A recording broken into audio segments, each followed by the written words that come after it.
جو کہانی میں آپ کو سنانے لگی ہوں میں ان کرداروں سے واقف ہوں۔ آپ اس کو کہانی سمجھیں یا قصہ سمجھیں، بہرحال یہ میری پیدائش سے پہلے کا واقعہ تھا۔ بعد میں مجھ سمیت خاندان کے دوسرے لوگوں نے بھی سنا اور ایک دوسرے کو سنایا بھی۔ میں نے یہ قصہ جس سے سنا وہ کہانی کی مرکزی کردار تھی۔ اب وہ اس دنیا میں نہیں ہے، اللہ انہیں جنت الفردوس میں بلند درجات عطا فرمائے۔ چلیں بغیر بات کو طول دیے کہانی کی طرف آتے ہیں۔ کہانی شروع ہوتی ہے حمید اللہ خان کے کراچی آمد پر۔ حمید اللہ خان نے کراچی آ کر اپنی تعلیم مکمل کی اور سندھ مدرسے میں بطور ٹیچر بھرتی ہوئے۔ وہ ایک قابل استاد تھے، دیہاتی پس منظر سے تعلق تھا، مگر یہ وہ زمانہ تھا جب دیہات کے نوجوانوں میں تعلیمی شعور بہت زیادہ تھا۔ وہ کراچی آئے تو یہی کے ہو کر رہ گئے، گھر بھی یہیں بنایا۔ ان کے پہلے سے ہی بہت سے رشتہ دار کراچی میں رہتے تھے اور سب ایک ہی محلے میں رہتے تھے، سب کے گھر ایک دوسرے کے ساتھ تھے۔ حمید اللہ کی شادی ہوئی رابعہ سے۔ رابعہ بھی میاں والی کے گاؤں سے بیاہ کے آئی ہوئی تھی۔ رابعہ کافی ذہین تھی، بہت جلد ہی شہر کے رنگ ڈھنگ سیکھ گئی۔ جہاں رابعہ اور حمید اللہ کا گھر تھا، ان کے برابر میں حمید اللہ کے تایا کے بیٹے میر عبداللہ کا گھر تھا۔ وہ اپنی بیوی بچوں کے ساتھ رہتا تھا۔ اس کی بیوی نسرین بھی گاؤں کی ہی تھی۔ وہ بہت غریب الاعتقاد وہمی قسم کی عورت تھی، تعویذ گنڈوں پر یقین رکھتی تھی۔ اللہ سے مانگنے کے بجائے وہ یہی تعویذ کراتی رہتی تھی، اپنے شوہر کو بھی پریشان کرتی تھی۔ دوسری طرف حمید اللہ خان نے ٹیچری چھوڑ کر بزنس شروع کیا۔ اللہ تعالیٰ نے اس کی تجارت میں اتنی برکت دی کہ وہ بہت جلد ترقی کی بلندیوں پر پہنچ گیا۔ گھر میں دولت کی ریل پیل ہوئی۔ انہوں نے بہت جلد اپنا پرانے گھر میں تبدیلیاں کی اور اس کو بہت شاندار کر دیا۔ حمید اللہ کے 3 بیٹے اور 3 بیٹیاں ہوئیں۔ یہ فیملی سارے خاندان میں بہت ہی خوشحال تھی۔ نسرین اور رابعہ کی آپس میں بہت دوستی تھی، ایک دوسرے کے گھر آنا جانا، کچھ اچھا پکا لیا تو ایک دوسرے کے گھر بھیج دیا، ان کا یہ معمول تھا۔ نسرین رابعہ کی خوشحالی دیکھ کر اندر ہی اندر سے حسد کرنے لگی تھی۔ بہت جلد رابعہ کو بھی محسوس ہو گیا تھا نسرین کس مزاج کی عورت ہے۔ نسرین کی بڑی بیٹی جس کی عمر اس وقت 8 سال کی تھی، وہ رابعہ کے بچوں کے ساتھ کھیلنے آیا کرتی تھی۔ بچے زیادہ تر چھت پر کھیلتے تھے۔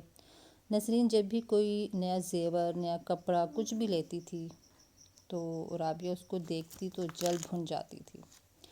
آہستہ آہستہ دونوں کے تعلقات میں سرد مہری آ گئی۔ رابعہ کے گھر سے کچھ بھی آتا، مطلب کچھ میٹھا یا کچھ کھانے کی کچھ بھی آتا تو وہ نہیں کھاتی تھی، اس کو وہم ہونے لگا تھا، کیونکہ رابعہ کے گھر سے آئے دن کوئی نہ کوئی تعویذ نکل آتا۔ وہ محلے کے مولوی کو دکھاتی تو پتہ چلتا کہ یہ تباہی اور بربادی کے لیے کروایا گیا ہے۔ رابعہ کو نسرین پر شک ہوتا، لیکن اس کے پاس کوئی ٹھوس ثبوت نہیں تھے، اسی لیے وہ اس کے گھر سے آئی ہوئی کوئی چیز نہیں کھاتی تھی، بلکہ اپنی ماسی کے ہاتھ کہیں دوری پھینکوا دیتی تھی۔ رابعہ نے سونے کے کڑے بنوائے تھے اور وہ خاندان کی شادی میں پہن کر چلی گئی۔ ظاہر ہے شادیوں میں ہی عورتیں اپنے زیورات اور اپنی ان کو بہانا یا یہ کہہ لیجیے کہ ان کو موقع ملتا ہے دکھانے کے لیے، تو وہ وہاں چلی گئی۔ نسرین بھی آئی ہوئی تھی اس شادی میں۔ ایسا نہیں کہ نسرین کوئی بہت ہی غریب تھی، بہرحال وہ رابعہ کے مقابلے میں کمتر ہی تھی۔ رابعہ کے ہاتھوں میں کڑے دیکھے تو اس کا حسد کے مارے برا حال ہو گیا۔ اب اس نے ٹھان لیا کہ وہ رابعہ سے ہر خوشی چھین لے گی۔ یہ صرف حسد ہی تھا۔ ایک دن کسی بات پر دونوں کی لڑائی ہوئی، رابعہ اور نسرین کی۔ لڑائی اتنی بڑی کہ مردوں کو بیچ بچاؤ کروانا پڑا۔ دونوں گھروں میں بول چال بند ہو گئی، ملنا جلنا ختم ہو گیا، حتیٰ کہ انہوں نے ایک دوسرے کو، بچوں کو بھی روک دیا ایک دوسرے کے گھروں میں جانے سے۔ دونوں گھروں کی جو چھت تھی بہت قریب تھی۔ رابعہ کے گھر کی جو چھت تھی وہ کافی اونچی تھی کیونکہ وہ 2 منزلہ تھی۔ نسرین کی چھت نیچی تھی کیونکہ وہ 1 منزلہ گھر تھا۔ ایک روز دوپہر کا وقت تھا، گرمی شدید تھی، سب کھانا کھا کے قیلولہ کر رہے تھے کیونکہ گرمیوں کے دن کافی لمبے ہوتے ہیں۔ رابعہ جاگ رہی تھی، اتنے میں اس کی نظر سیڑھیوں پر پڑی۔ جہاں نسرین کی 8 سالہ بیٹی فوزیہ چھت پر جا رہی تھی۔ اتنی تپتی دوپہر میں کوئی بچہ چھت پر نہیں جاتا تھا۔ رابعہ کو کچھ یہ بات عجیب سی لگی۔ وہ اٹھی اور فوراً اس کے پیچھے گئی اور اس کو بلایا۔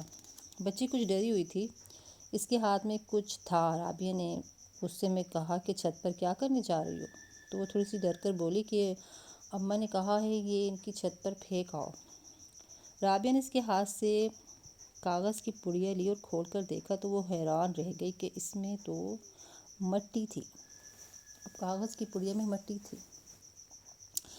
رابعہ کو کچھ اندازہ تو تھا، کیونکہ اس نے بہت سی باتیں سنی ہوئی تھیں یہ جادو ٹونے کے متعلق، کہ قبرستان کی مٹی پر کچھ ایسا عمل کرایا جاتا ہے، ایسا کالا جادو یا سفلی کرایا جاتا ہے کہ اگر کسی کے گھر میں یہ پھینک دو تو وہ تباہ و برباد ہو جاتا ہے وہ گھر۔ چونکہ رابعہ کو اس بات کی معلومات تھی، اگر رابعہ کی جگہ کوئی اور ہوتی تو وہ یقیناً یہ پڑیا لے کے اس کے گھر پہنچ جاتی اور لڑائی جھگڑا کرتی یا پھر شور مچاتی، لوگوں کو بتاتی، لیکن رابعہ نے ایسا نہیں کیا۔ رابعہ نے وہ پڑیا اس کی بیٹی کے ہاتھ سے لیا، نسرین کی بیٹی کے ہاتھ سے لیا اور جا کے چھت پہ چلی گئی اور برابر جو اس کی چھت تھی وہیں پر اسی کی چھت کے اوپر پھینک دی۔ نسرین کی جو مٹی جو اس نے اپنی بیٹی کے ہاتھ بھجوائی تھی، وہ مٹی رابعہ نے نسرین کی ہی چھت پر پھینک دی، جو اس نے اپنی بیٹی کو بھیجا تھا کہ جا کے رابعہ کی چھت پر پھینکا۔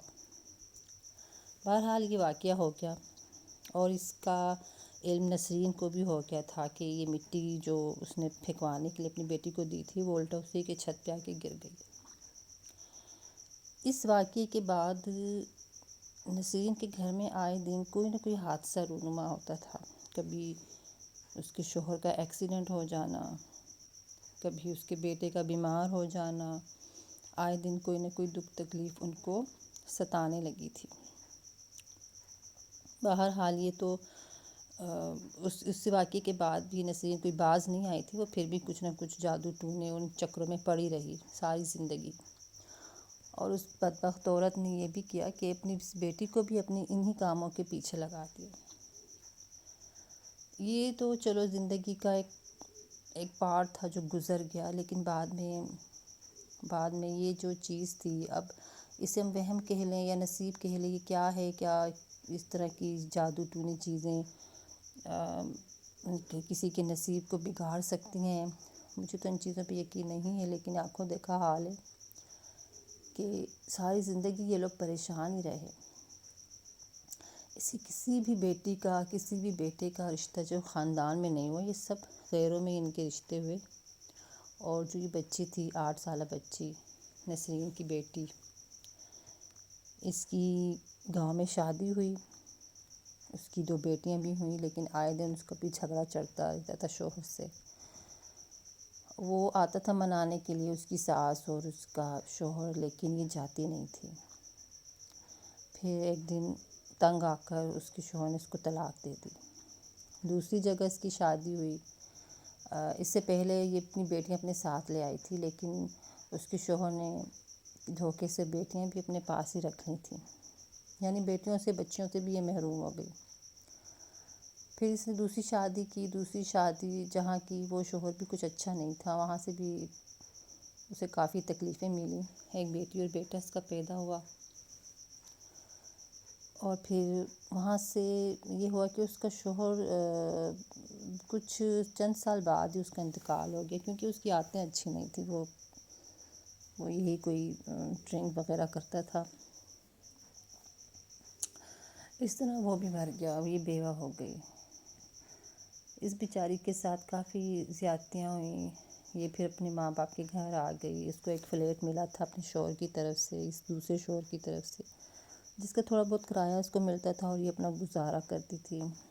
بس کسی نہ کسی طرح اس کے بچے بڑے ہوئے، اس نے اپنی بیٹی کی بھی شادی کر دی، بیٹے کی منگنی کر دی، لیکن اسی دوران اس نے اتنی ٹینشنیں لیں، اتنی اس کو اپنی کیے پر یا اپنے پہلے شوہر کی جو تھی جو طلاق تھی یا کچھ بھی پچھتاوا کچھ ایسا تھا، اور کچھ بہن بھائیوں کا رویہ اور اولاد کا رویہ اس کے ساتھ ایسا ہوا کہ اس کی ذہنی حالت جو تھی بگڑ گئی، اور یہ بالکل پاگل ہو گئی، اور یہ بالکل اسی حالت میں اس کا انتقال ہوا۔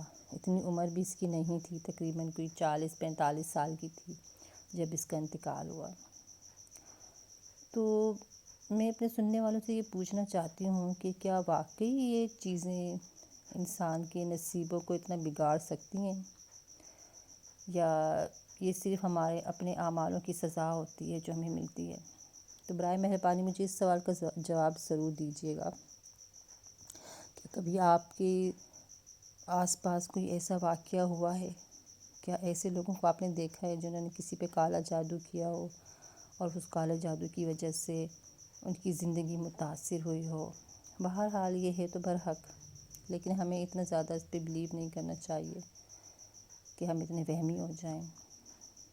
تو یہ کہانی تھی، ایک قصہ تھا چھوٹا سا جو میں نے آپ کو سنایا کہ رابعہ نے کس طرح حاضر دماغی سے کام لیا، اور میں یہ بھی پوچھنا چاہوں گی کہ رابعہ نے یہ صحیح کیا غلط کیا ہے؟ آپ اس کا جواب مجھے ضرور دیجیے گا۔